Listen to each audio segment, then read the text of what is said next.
Delhi liquor scam కేసులో కవితకు arrest warrant జారీ ఇచ్చారు ఈడీ అధికారులు. బీఆర్ఎస్ ఎమ్మెల్సీ కవితను ఈడీ అధికారులు అదుపులోకి తీసుకున్నారు.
ఢిల్లీ లిక్కర్ స్కామ్ కేసులో కవితకు అరెస్ట్ వారెంట్ జారీ చేశారు ఈడీ అధికారులు. బీఆర్ఎస్ ఎమ్మెల్సీ కవితను ఈడీ అధికారులు అదుపులోకి తీసుకున్నారు.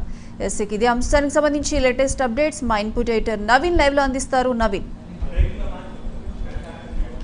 అంటే సరిగా మధ్యాహ్నం నుంచి కూడా ఈ యొక్క సోదాలు అనేది కూడా కొనసాగుతున్నటువంటి పరిస్థితి నెలకొంది. ముఖ్యంగా ఈడీ అధికారులు అయితే ఈరోజు సుప్రీంకోర్టులో కవిత దాఖలు చేసినటువంటి పిటిషన్పై విచారణ జరిగింది. అది 19 తారీఖున వాయిదా పడినటువంటి పరిస్థితి నెలకొంది. ఆ వెంటనే ఈడీకి సంబంధించినటువంటి అధికారులు కూడా కవిత నివాసానికి చేరుకొని ఈ యొక్క సోదాలు కూడా జరిపినటువంటి పరిస్థితి నెలకొంది. అయితే మొదటిగా మాత్రం ఈడీ అధికారులు సర్చ్ వారెంట్ ఇచ్చినటువంటి పరిస్థితి నెలకొంది.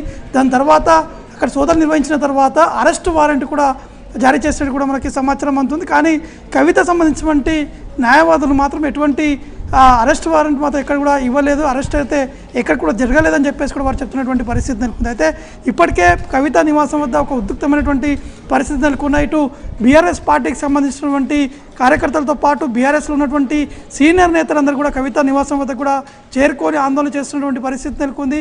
ఇటు మోడీ ఏదైతే కేంద్ర ప్రభుత్వంతో పాటు మోడీకి వ్యతిరేకంగా ఈ యొక్క నినాదాలు కూడా చేస్తున్నటువంటి పరిస్థితి నెలకొంది. కావాలని చెప్పి బీఆర్ఎస్ని అణిగిదొక్కే ప్రయత్నం చేస్తున్నారు, కావాలని చెప్పేసి కవితని ఢిల్లీ లిక్కర్ స్కామ్లో ఇరికిచ్చేటువంటి ప్రయత్నాలు చేస్తున్నారని చెప్పేసి కూడా ఇటు బీజేపీ పార్టీపై కూడా ఇటు బీఆర్ఎస్ పార్టీకి సంబంధించినటువంటి కార్యకర్తలు కూడా నినాదాలు చేస్తున్నటువంటి పరిస్థితి. అంటే కొద్దిసేపటి క్రితం మనం విజువల్స్లో కూడా చూసాము, అక్కడ ఉన్నటువంటి జాగృతి సంబంధించినటువంటి కార్యకర్తలు కవిత నివాసం వద్ద పెద్ద ఎత్తున ఆందోళన కూడా చేస్తున్నారు, ఎవరికి కూడా లోపలికి అనుమతిస్తున్నటువంటి పరిస్థితి నెలకొంది. అయితే ఇదొక వైపు ఉంటే మాత్రం మనకున్నటువంటి సమాచారం ప్రకారం ఇటు తెలంగాణ రాష్ట్రం సంబంధించినటువంటి పోలీసులు చెప్పేది ఏంటంటే ఎమ్మెల్సీగా కవిత ఉన్నారు కాబట్టి ఒకవేళ అరెస్టు చేయాలన్నా కూడా అనుమతి లేకపోయినా ఆ మండలికి సంబంధించినటువంటి చైర్మన్ ఖచ్చితంగా సమాచారం ఇవ్వాలి. అరెస్ట్ చేసేందుకు 24 గంటల పాటు లోపే ఈ యొక్క సమాచారం వారికి ఇస్తే సరిపోతుందని చెప్పేసి కూడా ఇటు రాష్ట్ర పోలీసు కూడా చెప్పడం జరుగుతుంది. ప్రస్తుతానికి కేంద్ర బలగాలు కూడా ఇటు కవిత నివాసం వద్దకి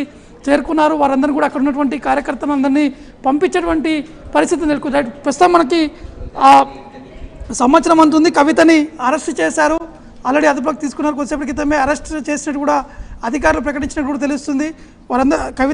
కవితని ఢిల్లీకి తీసుకెళ్లేటువంటి అవకాశం ఉన్నట్టు కూడా మనకి సమాచారం ఉంటుంది. కాబట్టి ఢిల్లీ లిక్కర్ స్కామ్లో మాత్రం కవిత దాదాపు రెండు సార్లు ఢిల్లీలో ఉన్నటువంటి ఈడీ అధికారుల కార్యాలయానికి వెళ్ళి ఆ విచారణ కూడా హాజరైనటువంటి పరిస్థితి నెలకొంది.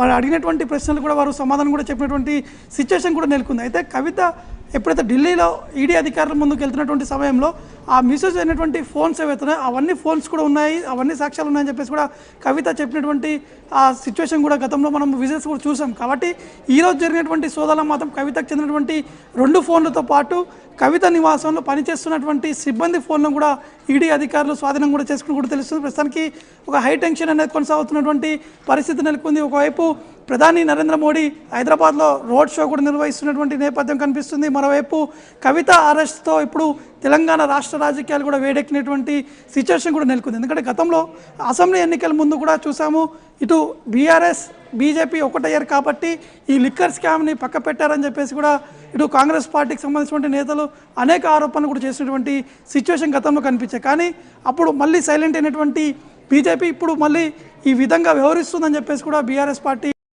సంబంధించినటువంటి నేతలు చెప్తున్నారు.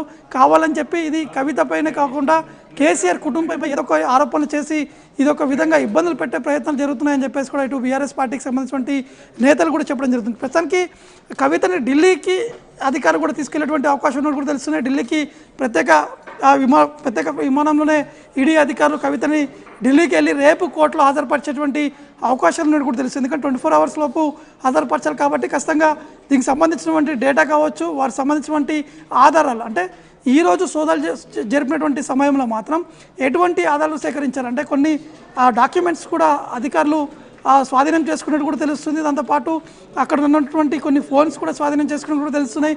కవిత ఎవరెవరితో మాట్లాడారని ఆ కాల్ రికార్డ్స్ కూడా బయటికి కూడా ఈడీ అధికారులు కూడా తీస్తున్నట్టు కూడా తెలుస్తుంది. కాబట్టి ఢిల్లీ లిక్కర్ స్కామ్ అనేది చాలా పెద్ద స్కామ్, చాలా కీలకమైనటువంటి పాత్ర పోషించారని చెప్పేసి గతంలో సంచలనంగా ఈ యొక్క వార్తలు కూడా వచ్చినటువంటి నేపథ్యం మాత్రం ఇప్పుడు కవిత అరెస్ట్ని ఇది ఖచ్చితంగా ఇది బీఆర్ఎస్ పార్టీ దీన్ని ఖండిస్తున్నారు. ఎందుకంటే రేపు మధ్యాహ్నం 3 గంటలకి ఇటు ఎన్నికల షెడ్యూల్ వస్తున్నటువంటి నేపథ్యంలో ఆలోపు ఈ విధంగా ఇబ్బందులు పెట్టడం సరికాదని చెప్పేసి బీఆర్ఎస్ పార్టీకి సంబంధించినటువంటి నేతలు కూడా చెప్పడం జరుగుతుంది. నవీన్, అయితే గతంలోనే ఈ ఢిల్లీ లిక్కర్ స్కామ్కి సంబంధించి విచారణను ఎదుర్కొన్నారు కవిత. ఆ తర్వాత కేంద్రం కూడా ఈడీ అధికారులు కూడా ఈ విషయంపై స్పందన లేదు, ఎటువంటి సైలెన్స్లో ఉన్నారు. అయితే ఇప్పుడు మళ్ళీ సడన్గా ఈ సమయంలో రంగంలోకి దిగడం, సోదాలు చేయడం, ఇప్పుడు అరెస్ట్ చేసి ఢిల్లీకి తరలిస్తున్నారు అనే వార్తలు కూడా వినిపిస్తున్నాయి. దీనికి సంబంధించి పార్టీ నుంచి ఎవరైనా స్పందించారు ఇప్పటివరకు? ప్రస్తుతానికైతే ఎవరు కూడా స్పందించలేదు. కేటీఆర్తో పాటు హరీష్ రావు వీరిద్దరు కూడా కవిత నివాసం వద్దకి వెళ్ళడం జరిగింది. కానీ అక్కడ లోపలికి మాత్రం అధికారులు ఎవరిని కూడా అనుమతించట్లేదు. ఎందుకంటే దీనికి సంబంధించినటువంటి అరెస్ట్ సంబంధించినటువంటి ప్రొసీడింగ్స్ అనేది కొనసాగుతున్నటువంటి నేపథ్యంలో వీరిద్దరినే కాకుండా మధ్యాహ్నం లాయర్లు కూడా రావడం జరిగింది. ఆ లాయర్లను కూడా లోపలికి అనుమతించలేదు.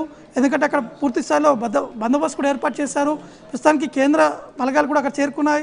అక్కడ 144 సెక్షన్ కూడా విధించేటువంటి అవకాశాలు ఉన్నట్టు కూడా తెలుస్తుంది. ఎందుకంటే ఒకవేళ ఎక్కడైనా కూడా అరెస్ట్ చేయాలంటే మాత్రం ఖచ్చితంగా అక్కడ రాష్ట్ర పోలీసులకి సమాచారం ఉంటుంది. కానీ ఇది ఎన్ఫోర్స్మెంట్ డిపార్ట్మెంట్ సంబంధించినటువంటి విషయం కాబట్టి సమాచారం లేకపోయినా అంటే వారికి ఏదో ఒకటి అక్కడ బందోబస్తు సంబంధించినటువంటి సమాచారం ఇచ్చినప్పుడు కూడా వీరు ఆ భద్రత కూడా ఏర్పాటు చేయాలని చెప్పేసి కూడా చెప్పినట్టు కూడా తెలుస్తుంది. కానీ పోలీసులు చెప్పేదాని విధానం చూసుకుంటే మాత్రం అరెస్టు సంబంధించినటువంటి అంశము మాకు ఎవరికి కూడా తెలియదు. ఎందుకంటే ఈడీ సంబంధించినటువంటి ఆధీనంలో ఉంది కాబట్టి ఈడీ అధికారికి వారికి ఆ అవకాశం ఉంటుంది. ఎందుకంటే గతంలో అనేక సందర్భాల్లో కవితని విచారణ కూడా పిలిచారు, కానీ విచారణకి హాజరు కాలేనటువంటి సిచ్యువేషన్ నెలకొంది. ఈ నేపథ్యంలోనే ఈడీ అధికారులు ఇచ్చినటువంటి నోటీస్ని సవాల్ చేస్తూ ఎమ్మెల్సీ కవిత ఇటు సుప్రీంకోర్టుని కూడా ఆశ్రయించడం జరిగింది. సుప్రీంకోర్టులో